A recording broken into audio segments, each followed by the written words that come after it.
Stay informed, stay ahead. Before South Africa was broken by slogans, looted by comrades, and betrayed by revolutionary lies, there was a region that worked, a region that bled, a region that built. Pretoria, Johannesburg, and Vereeniging were not born from struggle songs or promises of land. They were forged in coal, carved in stone, and connected by steel rails long before communists poisoned the country with class warfare and fake liberation. This is not the story of the Freedom Charter. This is not the story of MK camps, slogans of seizure, or better life for all lies. This is the true story of the real South Africa that rose from sweat, not speeches, from railmen and miners, preachers and teachers, from peace treaties and engineering, not from Soviet manuals. Here, we remember how Pretoria governed, before politics became theft, how Johannesburg produced, before socialism ruined the economy, how Vereeniging negotiated peace before radicals lit the fuse of chaos. These cities were not announced in manifestos. They were built, and the builders were betrayed. This is the story the communists tried to bury under rubble and ideology, but the traces remain, and we will follow them to rebuild what was once noble, ordered, and true.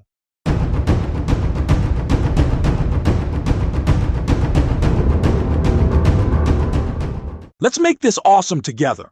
Whatever you're aiming for, you're in the right place. Let's make it happen. Before guns and struggle songs, the ANC was a prayer. Listen, my brother, my sister. Before Amandla became a war cry. Before the ANC had bombs and camps in Lusaka. Before the Freedom Charter promised land and power. The ANC began in a church, with Bibles, with coats, with peace, with prayer. In 1912, black men from every tribe came together, not to fight, but to build. They were teachers, pastors, writers, farmers, men of respect. They said, "We are not dogs. We are not children. We are citizens. Give us our dignity." These were the real fathers of the ANC. John Dewey, a school principal who believed books could break chains. Sol Plaatje, a writer who spoke many languages and told the truth with his pen. Sefako Magato, a wise man who fought with ideas, not fists. Walter Rubusana, a bishop who believed in peace. They didn't want to burn things. They didn't want to chase white people away. They wanted one South Africa with room for all. And they believed you build that country with order, patience, and hard work. But something changed. A virus came.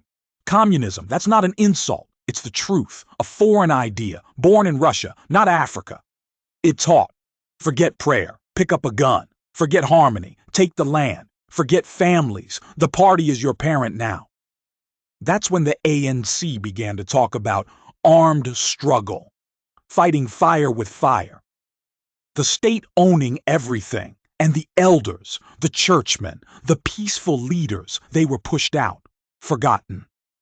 Today, we must remember 1912, not the slogans, not the revolution, not the corruption. We must return to what Dewey, Plaatje, Rubusana, and Magato started, a South Africa that respects God, order, family, and hard work. A South Africa of builders, not just marchers. A South Africa where peace is power, not weakness.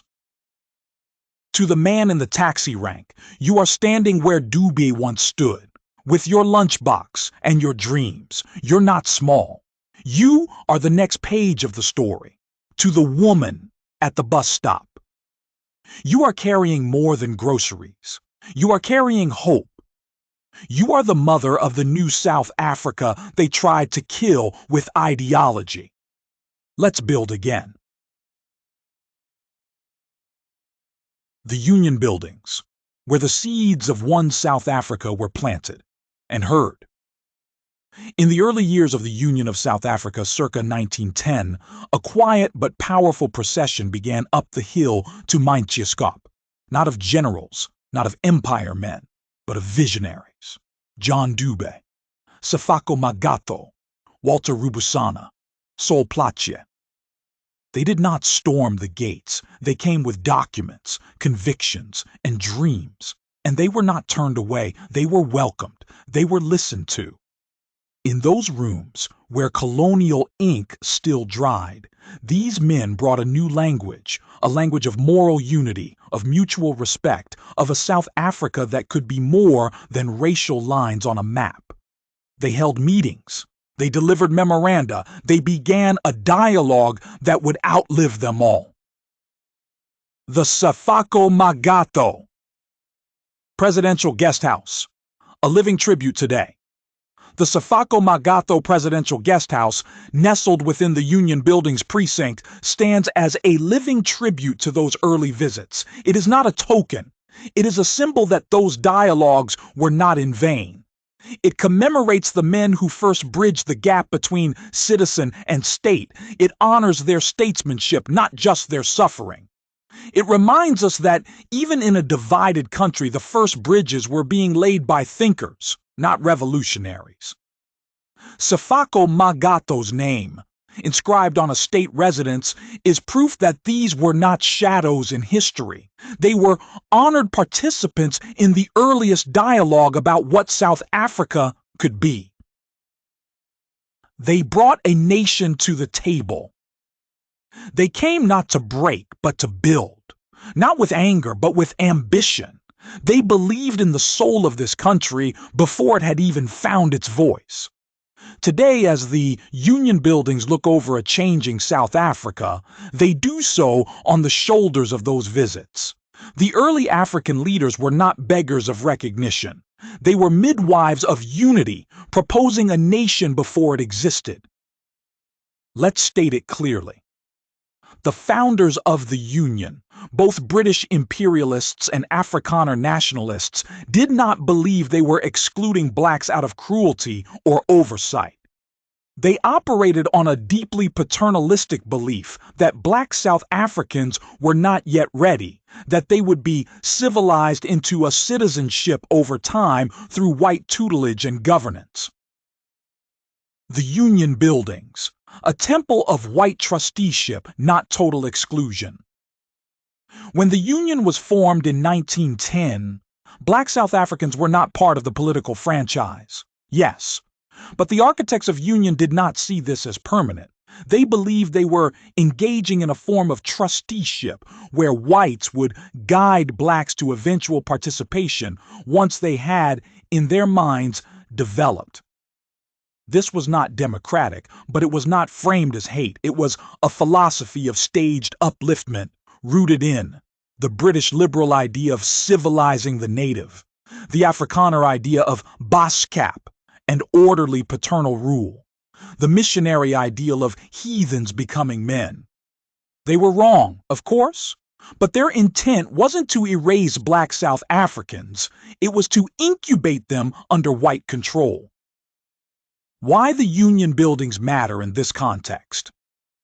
That's why Dube, Rubusana, Plaatje, and Magato were received respectfully when they came with memoranda. They were seen by some white officials, especially in the Cape tradition, as proof that Africans could evolve into civilized political actors. In fact, men like Merriman and Smuts thought they were already doing good by not being too harsh, by including limited black franchise in the Cape, and by imagining a future where blacks would be ready in due time. That's the tragic contradiction. The buildings were open, the ears were listening. But the ceiling was low and the timeline for black inclusion was indefinitely postponed, always not yet. Always soon, always after one more generation of white guardianship. So we must say it. Truthfully, with nuance. The Union Buildings were not a fortress of outright exclusion. They were a temple of white control, built on a deeply held but flawed belief that black South Africans were to be guided, shaped, and eventually, someday, allowed in. They were not excluded in hate. They were pushed down in a paternalistic hierarchy, judged as still becoming. And that is what made the visits of Doobie and others so powerful. They were living contradictions of that myth, already learned, already dignified, already ready. Sophiatown. Marabastad, Lady Selburne, 3 oracles, 1 song. The unwritten constitution of black urban life.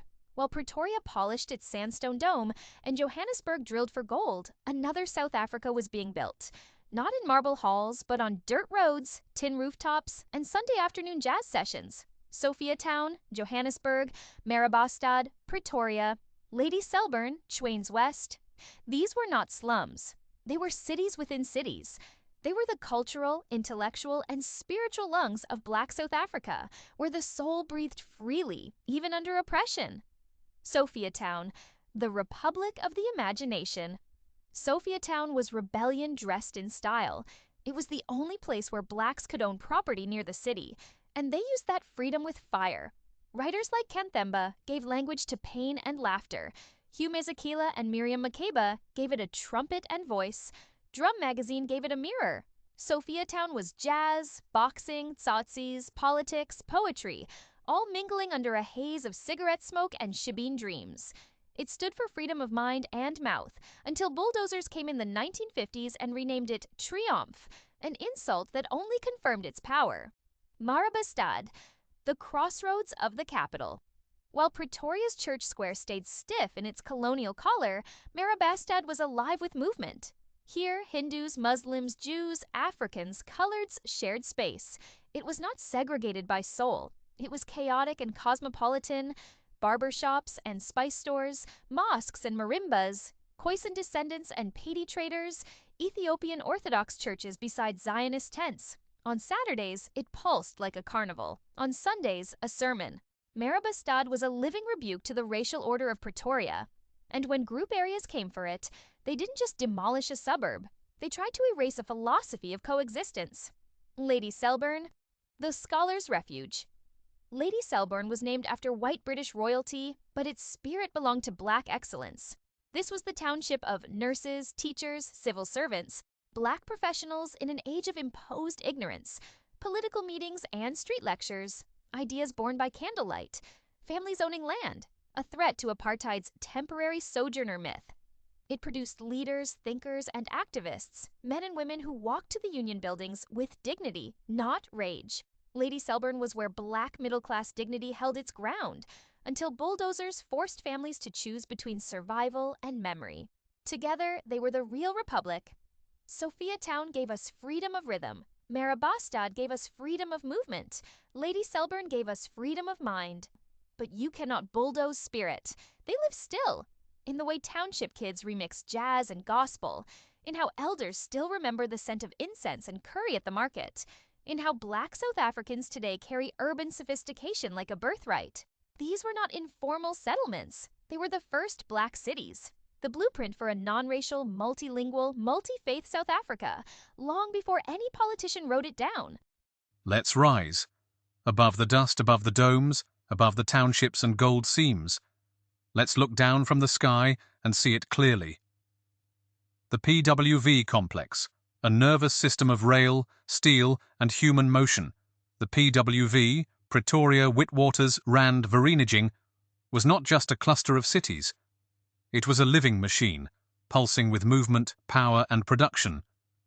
And at its core was rail, steel veins that tied together mines, factories, courts, kitchens, compounds, and councils. Like a brain connects to limbs through nerves, Church Square connected to Johannesburg's mines and Vereeniging's forges through tracks and timetables. Steel roads built on black shoulders, the PWV's railways were not neutral. They were built on black labour. The people used it to create connection. A teacher from Lady Selburne could reach a school in Alexandra. A worker from Kliptown could visit family in Marabastad. A preacher from Sharpeville could take the train to speak in Johannesburg's Bree Street. The rail lines were oppression's tools, but they became pathways of resilience. The Tri-City Triangle: power, money, fire. Each node of the PWV had a function. Pretoria, The brain, government, law, policy, control. Johannesburg, Witwatersrand. The stomach, gold, finance, consumption. Vereeniging, the hands, industry, steel, coal, electricity, and connecting them all. Rail lines carrying men, coal, mail, wages, bullets, and dreams. The original Gautrain of empire, not for speed, but for function. By 1930, this corridor was the most economically powerful zone in sub-Saharan Africa. A silent genius, infrastructure as ideology. The PWV was not just built for efficiency, but that was forged with blistered hands, broken backs, dynamite, and sheer human engineering. The foundations were laid by grit, not slogans. Those rail lines, laid by black workers with pickaxes. Real development requires decades of focus, not cycles of slogans. The PWV was a vision, yes, but it was a vision with grime under its fingernails.